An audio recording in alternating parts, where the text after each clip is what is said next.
बिस्मिल्लाहिर्रहमानिर्रहीम। Welcome to Mahi cooking studio. आज हम अपने ख़ास मेहमाना वास्ते लैके आए हैं अंडे की रेसिपी। ये बहुत ही ज़बरदस्त ते कमाल की रेसिपी जे। असी सब्ज़ प्याज वाला धनिया ते लहसुन का असी तैयार किया। ये हुण अंडा बिल्कुल तैयार है। ये हुण असी एक प्लेट दे विच पा लिया इस तरह। अगर आपको वीडियो हमारी पसंद आए इन्हू शेयर करो, लाइक करो, सब्सक्राइब करो, कमेंट विच अपनी राय का इजहार करो। इस तरह साडा ज़बरदस्त जिहा ये अंडा हुण तैयार है। खा के ज़रूर दस्या जे कि बहुत मज़ा आया। Okay bye. चल हम बनाना शुरू करते हैं। सब हरा सी गंढा लिया है, हरा ही लहसुन लिया, हरिया मिर्चा लिया ते हरा ही धनिया लिया ते 3 साडे कोल आंडे आ। ये अंडे तो हर घर च बनते हैं ते अज साडे तरीके नाल भी तुसीं बना के देखिया जे कि किस तरह बनते हैं।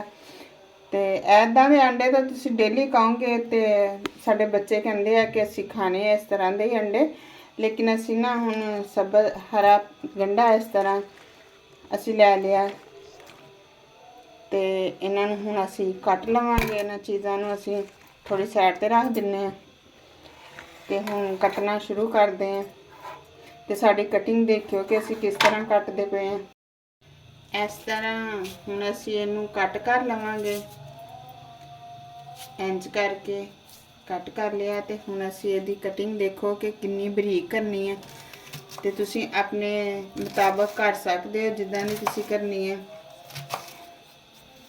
इस तरह ते इहदे विच असीं कोई लहसुन ते कोई असीं वो चीज़ां नहीं पाणियां, होर अदरक नहीं पाना हैगा, टमाटर नहीं पाने, मसाले नहीं पाने। तुसीं इन्ने चौके मसाले पा दिंदे हो, देगी मसाले पा दिंदे हो ते तरह तरह के तुसीं मसाले बना दिंदे हो, पा दिंदे हो। ते तुसीं इस तरह बना के देखिया जे कि कितना मज़ा आंदा है सालन खाण दा। सर्दी में भी तुसीं इंजॉय कर लोगे तो इदां तुसीं डेली ऐदां दा सालन भी बना के अंडे वगैरह बना के तुसीं खा सकते हो। लाजमी तो नहीं कि मुर्गी खाओ, ये अंडे भी तो खा सकते हैं। हुण असीं गंढे जिहड़े आ वो तां असीं लए आ कट। ये तुसीं इस तरह बरीक जिन्ने भी बरीक तुसीं कट लोगे ना ते उन्ना ही सालन इहदा ना ज़बरदस्त बनदा है। हुण असीं हरा लहसुन कट्टांगे इस तरह। इनू भी असीं ना बरीक कटना, इसे तरह असीं इनू बरीक कट लेना जी।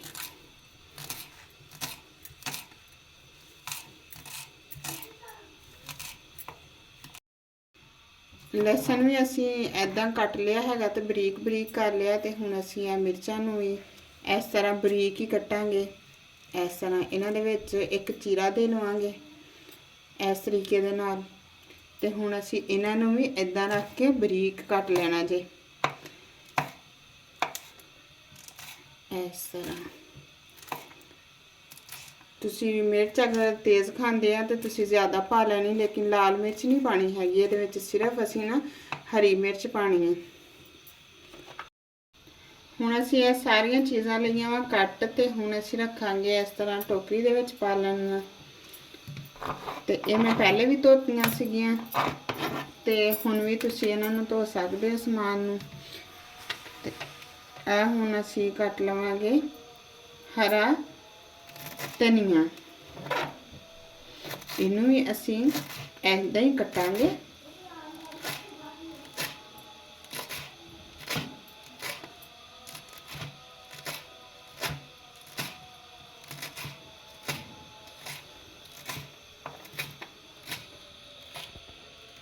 ये अगर थोड़ा जिहा मोटा भी कट हो जाए तो खैर वा, इनू असीं लाजमी नहीं कि असीं बहुत ही ज़्यादा बरीक कट लेना।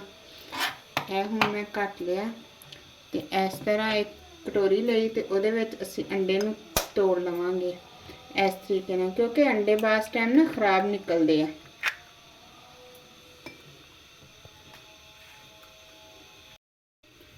इदां असीं एक कटोरी दे विच अंडे जिहड़े आ ओह इस तरह तोड़ लैणे, क्योंकि अंडा बास टाइम खराब निकलदा।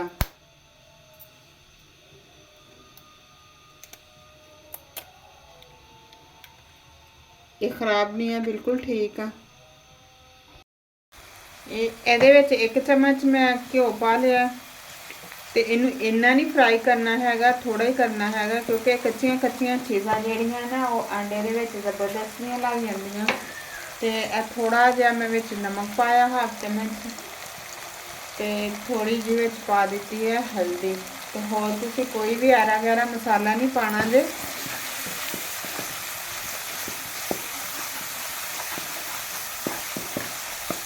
ਤੇ ਅੰਡਾ ਤੁਸੀਂ ਬਣਾਉਣਾ ਵਾ ਘਿਓ ਦੇ ਵਿੱਚ, ਤੇ ਆਇਲ ਵੀ ਤੁਸੀਂ ਪਾ ਸਕਦੇ ਹੋ। ਤੇ ਮੈਂ ਘਿਓ ਦੇ ਵਿੱਚ ਭੁੰਨ ਲਿਆ ਜਰਾ। ਇਹ ਹੁਣ ਇੰਨਾ ਕਿ ਸਿਰਫ ਭੁੰਨਣਾ ਵਾ, ਅਸੀਂ ਜ਼ਿਆਦਾ ਨਹੀਂ ਇਹਨੂੰ ਭੁੰਨਣਾ। ਹੁਣ ਅਸੀਂ ਇਹਦੇ ਵਿੱਚ ਅੰਡੇ ਪਾ ਦਿੱਤੇ ਆ।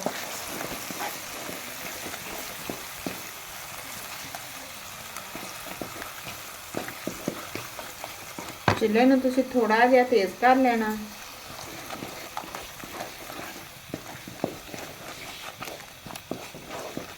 ਹੁਣ ਅਸੀਂ ਇਹਨੂੰ ਥੋੜੀ ਦੇਰ ਵਾਸਤੇ ਨਾ 2-3 ਮਿੰਟ ਵਾਸਤੇ ਚੁੱਲ੍ਹੇ ਨੂੰ ਕਰ ਦੇਣਾ ਵਾ ਅਸੀਂ ਆਹਿਸਤਾ। ਚੁੱਲ੍ਹੇ ਨੂੰ ਅਸੀਂ ਬਿਲਕੁਲ ਆਹਿਸਤਾ ਰੱਖਿਆ ਹੋਇਆ ਵਾ ਤੇ ਇਹਨੂੰ ਅਸੀਂ ਥੋੜੀ ਦੇਰ ਵਾਸਤੇ ਚੁੱਲ੍ਹੇ ਤੇ ਪਿਆ ਰਹਿਣ ਦੇਣਾ। ਤੇ ਇਹ ਹੁਣ ਅਸੀਂ ਐਨ ਟਾਈਮ ਦੇ ਉੱਤੇ ਆ ਕੇ ਇਹਦੇ ਵਿੱਚ ਹਰਾ ਧਨੀਆ ਪਾ ਦਿੱਤਾ। ਹੁਣ ਅਸੀਂ ਬਣਾ ਦੇਵਾਂਗੇ ਦੂਸਰੇ ਚੁੱਲ੍ਹੇ ਤੇ ਰੋਟੀ। ਤੇ ਸਾਡਾ ਬਿਹਤਰੀਨ ਜਿਹਾ ਹਰੇ ਪਿਆਜ਼ ਵਾਲਾ ਅੰਡਾ ਤਿਆਰ ਹੈ। ਤੇ ਤੁਸੀਂ ਵੀ ਇਹਨੂੰ ਜ਼ਰੂਰ ਬਣਾ ਕੇ ਖਾਇਆ ਜੇ। ਇਹਦਾ ਮਜ਼ਾ ਆਪਣਾ ਵਾ ਕਿ ਇਸ ਤਰ੍ਹਾਂ ਹਰੀਆਂ ਚੀਜ਼ਾਂ ਦਾ ਹਰਾ ਅੰਡਾ ਬਣਾ ਲਿਆ ਅਸੀਂ 2 ਮਿੰਟ ਵਾਸਤੇ ਇਹਨੂੰ ਚੁੱਲ੍ਹੇ ਤੇ ਪਿਆ ਰਹਿਣ ਦੇਣਾ। ਇਸ ਅੰਡੇ ਦੀਆਂ ਤਾਂ ਖੁਸ਼ਬੂਆਂ ਪੂਰੇ ਮੁਹੱਲੇ 'ਚ ਜਾਂ ਤੁਹਾਨੂੰ ਘਰ 'ਚੋਂ ਕੀ ਤੁਹਾਨੂੰ ਪੂਰੇ ਮੁਹੱਲੇ 'ਚ ਇੱਦਾਂ ਦੀਆਂ ਖੁਸ਼ਬੂਆਂ ਮਿਲ ਜਾਣੀਆਂ ਅੰਡੇ ਦੀਆਂ। ਦੇਖੋ ਕਿੰਨਾ ਜ਼ਬਰਦਸਤ ਇਹ ਅੰਡਾ ਬਣਿਆ ਜੇ।